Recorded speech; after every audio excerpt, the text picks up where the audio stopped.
It's become a usual sight, overwhelmed storm drains, the pitter-patter of pouring rain. But after more than 2 weeks of seemingly non-stop wet weather, the question is, where is all that water going?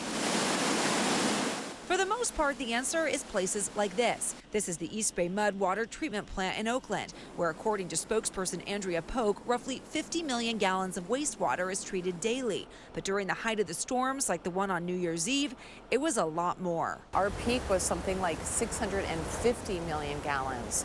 That's like 13 times more than we're able to treat that, in one day. This is one of the final steps of the wastewater treatment process. From here, the water flows into an underground pipe where it's safely released 2 miles out into the bay.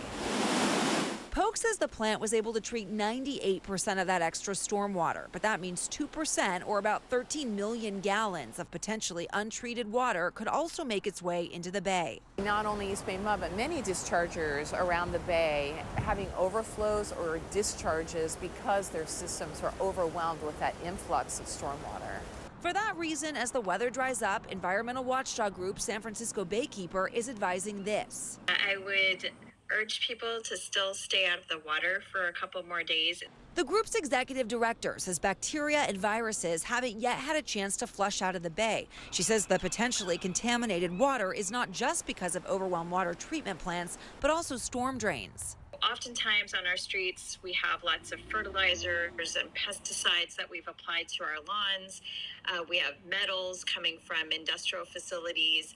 All of that gets washed into the bay every time it rains. SF Baykeeper says in the short term, be cautious over the next several days if you do think about getting in the bay. In the long term, they're advocating for upgrades to sewage treatment plants and storm drains that can handle larger flows. In Oakland, Liz Kreutz, ABC 7 News.